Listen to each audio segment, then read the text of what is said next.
시편 120편.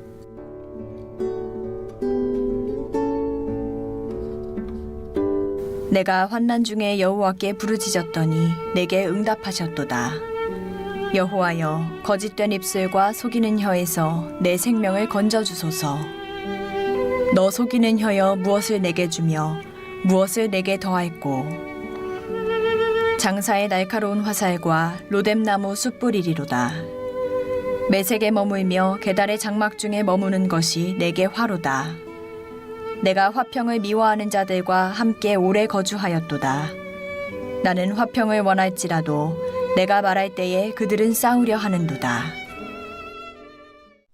자, 함께 기도하시겠습니다. 사랑의 하나님, 지난밤 주님의 은혜로 평안히 잠들게 하시고 새벽을 주셔서 성전에 올라와 40일 릴레이 새벽 기도회로 인도하여 주신 하나님 감사합니다. 하나님께 찬양과 예배로 영광 돌리게 하시고 또 이 시간 하나님의 전에서 기쁨으로 하나님을 온전히 의지하는 믿음의 자녀들로 삼아주시니 감사합니다. 구원의 감사와 놀라운 하나님의 은혜를 잊어버리지 않게 하시고 날마다 빛으로 나아가는 빛의 자녀들이 되게 하여 주옵소서. 긍휼을 베풀어 주시어 반복되는 죄와 또 모르고 지은 죄를 용서하여 주시옵소서. 말씀을 깨달아 알게 하시고 행함이 따라가는 믿음의 자녀들 되게 하여 주옵소서. 깨어 기도하고 시험에 들지 않게 도와주시옵소서.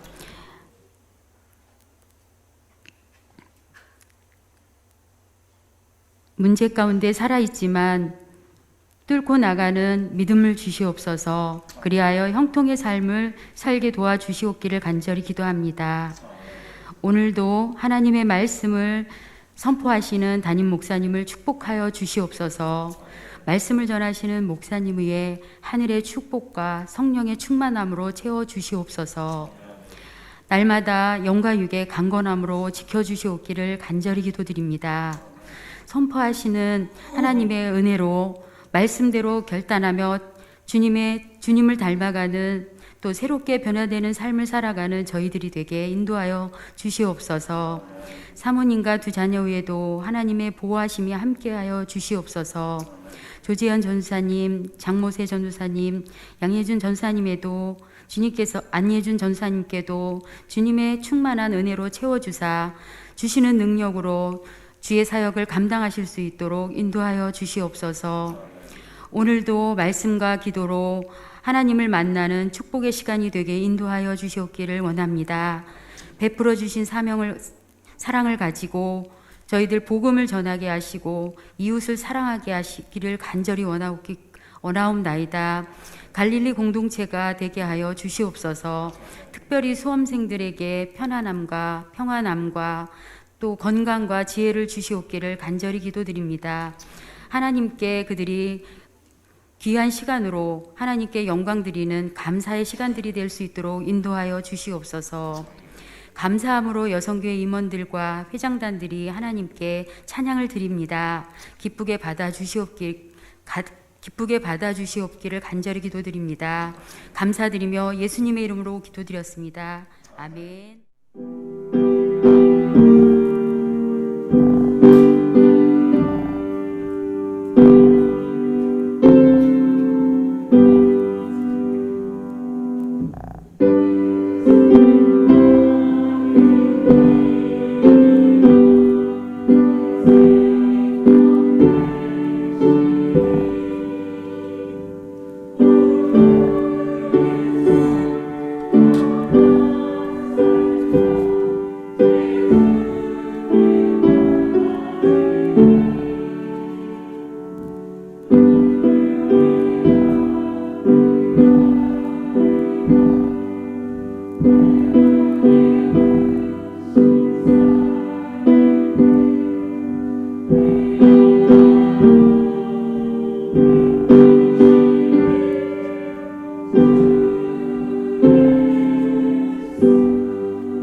추워졌죠. 여러분들 특별히 새벽에 나오실 때 옷을 좀 따뜻하게 이렇게 입고 나오셔서 이 환절기에 건강 잃지 않도록 특별히 주의하시길 바라고요.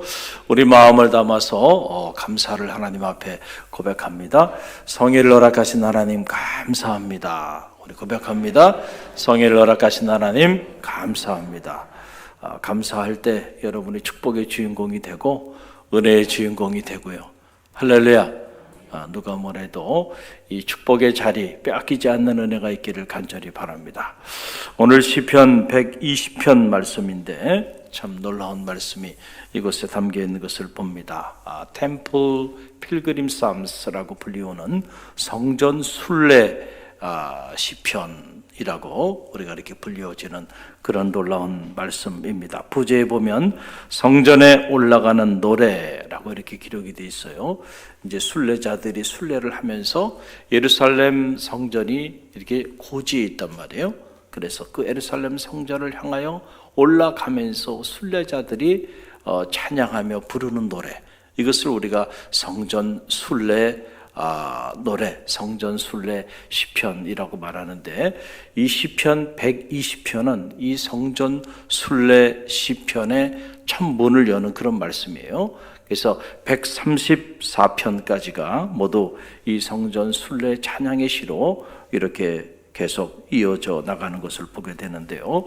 자, 이 말씀을 가만히 묵상하면서 많은 생각들을 갖게 됩니다. 세상을 향해서 나갔던 발걸음들이 이제 하나님의 성전을 향해서 나아가게 되는데, 그 성전을 향하면서 나아가면서 불렀던 그 노래 속에 놀라운 영적인 비밀이 이곳에 담겨 있는 것을 보게 돼요. 특별히 이 위기 관리 능력에 관한 정말 탁월한 생명의 말씀을 우리에게 던져주고 있는 것을 보게 됩니다. 여러분, 위기 관리 능력이라고 하는 것이 참 중요하죠. 이게 왜 중요하냐면 우리가 항상 평온한 삶을 살 수 있는 건 아니잖아요. 항해를 해도 언제나 고요한 호수와 같은 바람도 불지 않고 비바람도 치지 않고 폭풍도 오지 않는 그런 항해를 할 수 있는 것은 아니거든요. 그럴 때도 있지만은 어떨 때는 막 비바람이 몰아치고요, 폭풍우가 몰아오고 그럴 때도 있는 거예요. 인생도 마찬가지죠. 개인의 삶도 마찬가지고, 공동체의 삶도 마찬가지고, 기업의 운명도 마찬가지고, 한 국가의 운명도 마찬가지예요. 언제나 위기는 찾아온다는 거예요. 그렇죠? 반드시 위기가 찾아옵니다. 가정에도 찾아와요. 개인의 삶에도 찾아와요. 우리 사업의 현장에도 찾아오고, 우리 교회 공동체 안에도 위기가 찾아오고요. 이 국가에도 감당할 수 없는 위기가 찾아오게 된다라고 하는 거예요. 이 위기가 왔을 때 위기를 어떻게 대처하느냐, 이게 참 중요해요. 그래서 이 위기를 잘 대처해 나가는 사람, 그런 사람을 우리는 탁월한 위기관리 능력이 있는 사람이다라고 말하고, 그런 사람들을 우리는 탁월한 리더라고 말하는 거죠. 그렇잖아요. 가정에도 위기가 오게 되는데 좋을 때야 다 좋죠. 좋을 때 뭐 누구나 다 좋죠. 그런데 위기가 왔을 때 정말 그 가정의 진가가 나타나는 거예요. 그렇죠. 그 가정을 위기 가운데서 어떻게 건지고 이 위기를 어떻게 뚫고 나가느냐, 그게 그 가장의 힘이 아니겠어요? 교회도 마찬가지죠. 교회 이런저런 위기가 옵니다. 왜 안 오겠어요? 영적 전쟁인데, 이 어두운 세상 속에 끊임없이 하나님의 교회를 무너뜨리고자 하는 악과의 전쟁입니다. 영적인 눈을 떠서 보세요.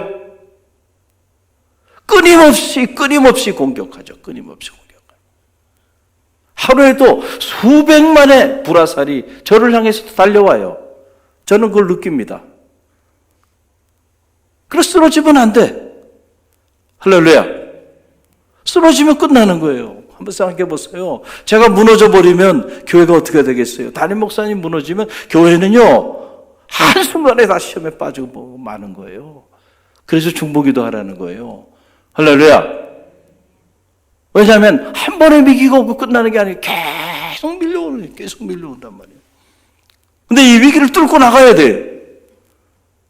그래 위기관리 능력이 뛰어난 영적인 리더가 될 수 있는 거고, 국가의 지도자도 마찬가지죠. 나라의 위기가 왔을 때 위기를 어떻게 잘 기회로 만들어 나가느냐, 그거에 따라서 그 사람의 리더십의 역량이 거기에 있는 거죠. 기업도 마찬가지예요. 기업의 위기가 왔을 때 그 위기를 기회로 만들어 갈 수 있는 CEO, 그 사람이 정말 리더십이 있는, 능력 있는 CEO가 되는 것이죠. 여러분, 제가 미국에서 이민 목회할 때 일입니다. 그 팔라스 버데스라고 하는 지역에서 태평양이 내려다 보이는 그 부촌의 그 해안가에서 박사과정이 있을 때 초대를 받아서 이민 목회를 한 적이 있어요. 그래서 토요일이 되면은 평일에 새벽기도 못했던 성도들 토요일 날은 다 모이게 합니다. 그러니까 매주 토요일은 정교인 새벽기도 하는 거예요. 그러면 다 2시간, 3시간 떨어져 있는 곳에서도 차를 타고 오고요. 교우들이 다 이렇게 와요. 오면 해안가에 핫케이크 하우스가 있어요. 핫케이크 하우스가. 그래서 그 핫케이크 하우스에 새벽기도 끝나고 가서 아침 같이 핫케이크를 먹고 커피를 마시고, 그리고는 해안을 이렇게 산책합니다. 그 얼마나 행복한 시간을 보냈는지 몰라요. 너무너무 아름다운 해안인데, 그런데 하루는 보니까 막 이 바람이 좀 세게 부는 거예요. 그러니까 사람들이 그 해안가를 떠나더라고요. 바람이 불고 파도가 좀 높게 이르니까, 그래서 우리도 안 되겠구나 이렇게 하고 이렇게 이제 빠져나오는데 보니까 갑자기 사람들이 또 막 모여드는 사람들이 있어요. 저 사람들은 뭐 하는 사람들인가 봤더니 그 윈드 서핑 하는 사람들이 있잖아요. 이렇게 파도를 타는 사람들. 야, 그 사람들은 이렇게 파도 타는 기구 있잖아요. 그거 하나씩 딱 들고요. 갑자기 어디서 나타났는지 모르는데 그 사람들이 막 나타나더니 그 파도 속으로 탁 들어가서 파도를 타더라고요. 제가 그걸 보고 많은 생각이 들었어요. 야, 그렇구나. 우리 인생에도 파도가 밀려오는데 그렇잖아요. 그랬을 때 어떤 사람은 파도를 타는 사람이 있고, 어떤 사람은 그 파도 때문에 낙심하고 좌절하고 원망하면서 그렇게 무너져 내리는 인생이 있을 수 있겠구나. 우리가 믿음 안에서 파도를 탈 수 있어야지. 할렐루야. 파도가 분다고 해서 불평하고 원망하고 낙심하고 그렇게 주저앉아 버린다고 한다면 우리는 영적인 위기 관리 능력이 전무한 사람이 되고 말해요. 여러분, 인생에 위기가 없는 인생이 없기 때문에 그런 사람들은 이 인생을 살 수가 없단 말이에요. 조금만 비바람이 좀 불어버리면 한순간에 그냥 무너져 버리고 말이죠. 싹 사라져 버리고 만단 말이죠. 사랑하는 성도 여러분, 저는 여러분 모두가 파도를 타는 그런 능력 있는 그리스도인들이 다 되시기를 주님의 이름으로 간절히 축원드립니다. 우리 갈릴리교회 성도들은 파도 때문에, 인생의 파도 때문에 불평하거나 원망하고 좌절하거나 낙심하면서 주저앉거나 자기의 믿음의 길을 스스로 포기하는 그런 어리석은 사람들은 아무도 없기를 간절히 바랍니다. 오히려 인생의 파도가 몰아치면 그래, 이때가 기회구나 생각하고 그 파도를 즐기고 파도를 탈 줄 아는 그런 능력이 있는 그리스도인들이 되기를 간절히 바랍니다. 여러분, 오늘 말씀을 보세요. 성전을 향하여 올라가는 성도들은 모두가 인생의 파도를 즐기며 탈 수 있는 사람들이라는 거예요. 저는 이 시편 120편 1절의 말씀을 묵상하면서 그 사실을 발견하게 됐어요. 성전 순례 시편인 이 120편 안에 여러분 그 놀라운 말씀이 나오잖아요. 여러분 1절 말씀 우리 함께 읽어봅니다. 내가 환난 중에 여호와께 부르짖었더니 내게 응답하셨도다. 아멘. 하나의 영적인 공식이 나오는 거예요. 여러분 이 공식을 잘 외우시길 바랍니다. 너무 간단하기 때문에 외우고 자식할 것도 없어요. 그냥 들으면 다 애워지는 말씀 아닙니까? 자, 환난의 때가 온다는 거예요. 인생의 파도가 우리 가운데 몰아칠 때에, 그때에 하나님께 나와 부르짖으며 기도하면 반드시 하나님께서 응답하신다는 거예요. 이게 공식이에요. 그래서 시편을 묵상해 보면 시편 전편에 이 영적인 공식이 한두 번 나오는 게 아니고 계속해서 반복적으로 이 영적인 공식이 우리 가운데 고지되고 있는 것을 보게 됩니다.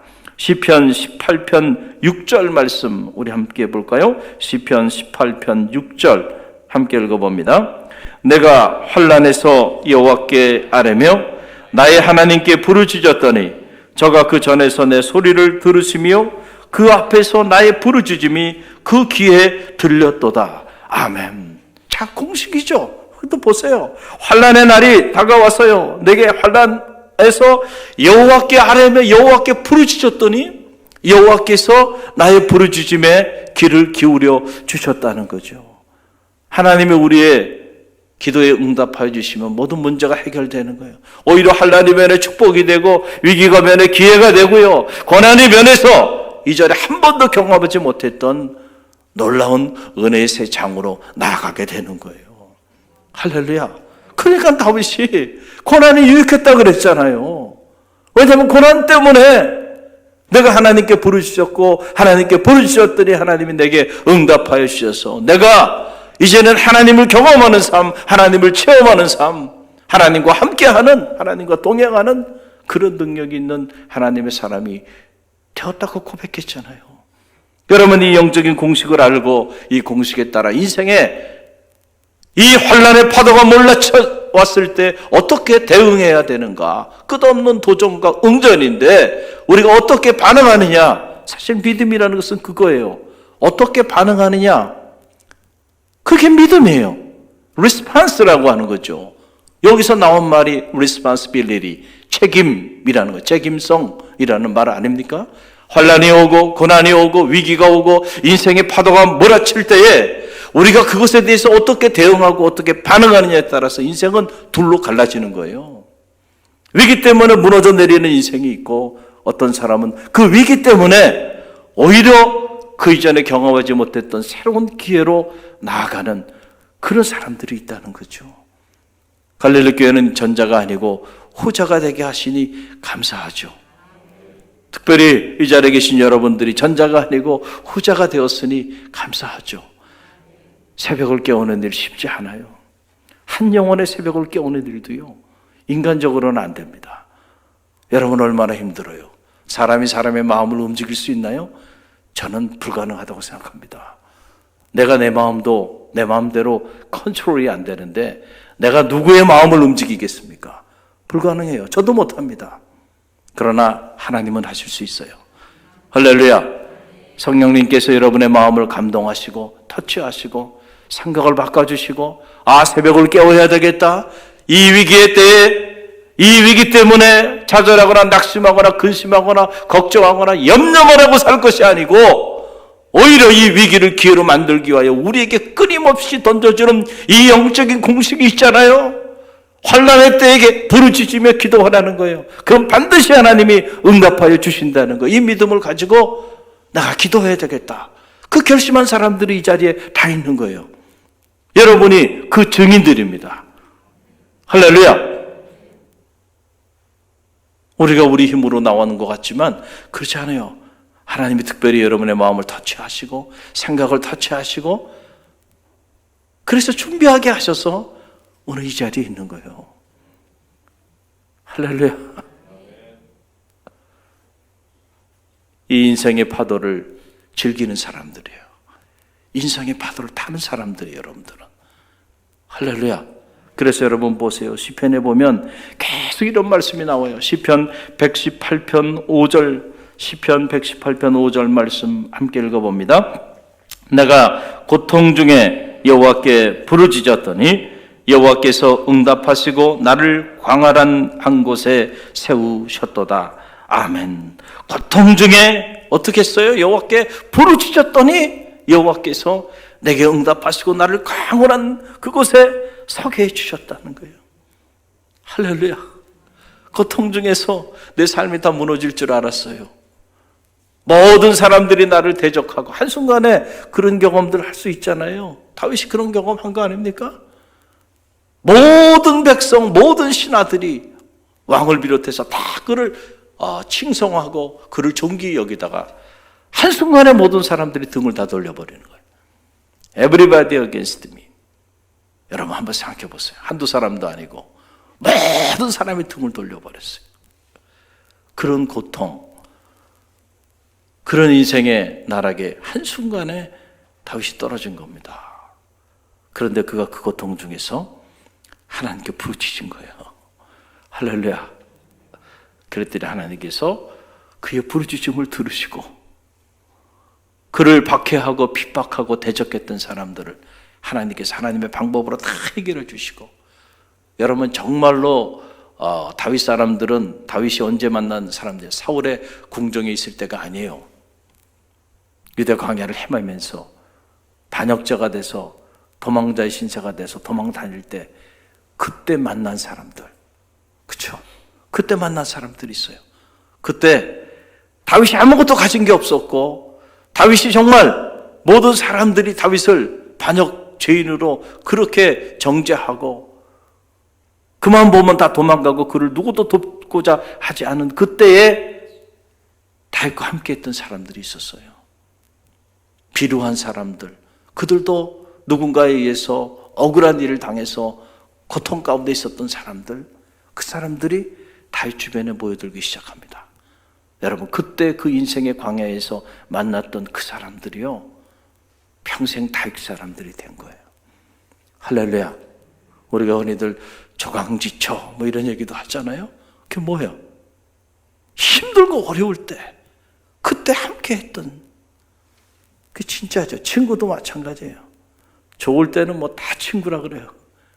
그런데 정말 힘들고 어려워지면 말이죠, 다 등 돌리고 아는 척도 안 하고 전화도 받지 않고요, 커피 한 잔 마시러 오지 않습니다. 그런데 그럴 때에 찾아오는 친구가 진짜 친구예요. 할렐루야.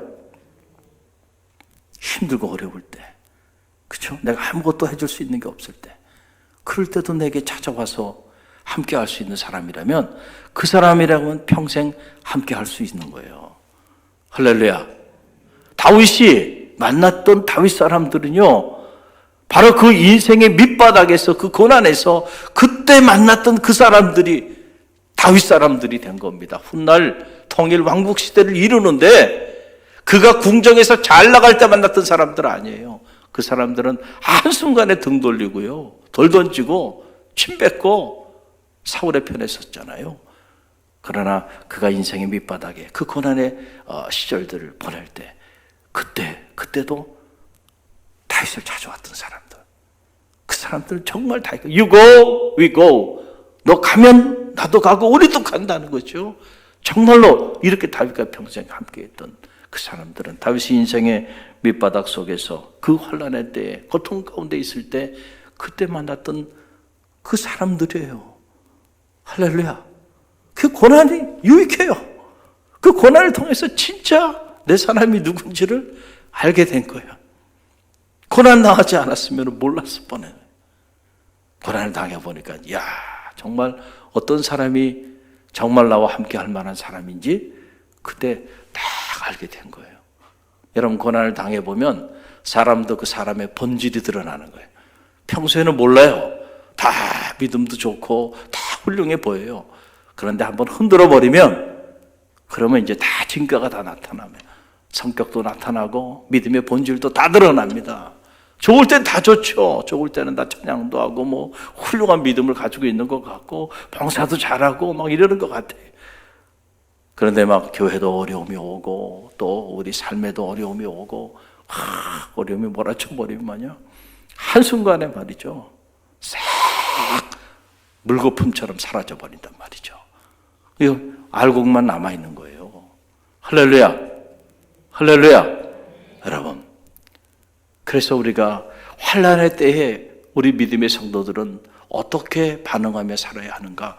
여러분, 우리도 다윗처럼, 여러분 다윗의 삶에 정말 환난이 없었고 고난이 없었다고 한다면 다윗이 다윗 됐을까? 불가능했어요.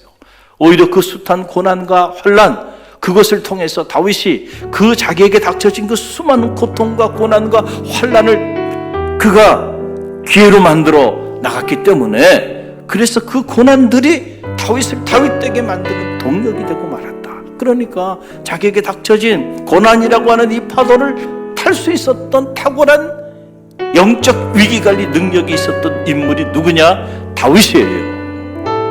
위기가 없었기 때문에 그가 훌륭한 인물이 된 게 아니고 위기를 통하여 그런 인물이 됐다는 사실을 여러분 꼭 기억하시고요. 오늘 특별히 우리가 팬데믹, 이 코로나 상황으로 인해서 오랜 동안 참 힘든 시간들을 보내고 있어요. 전대미문의 그런 큰 위기 가운데 자리하고 있는 것이 사실이죠. 여러분, 이 위기 때 우리는 어떻게 반응하며 나갈 것인가? 이 위기를 기회로 만들어 나가는 갈릴리교 모든 성도들이 되시기를 주님의 이름으로 간절히 축원드립니다. 오늘 주신 말씀 붙잡고 회복시켜주시는 주님 사랑합니다. 다음은 호산나 찬양대회입니다. 갈릴리 교회 파이팅!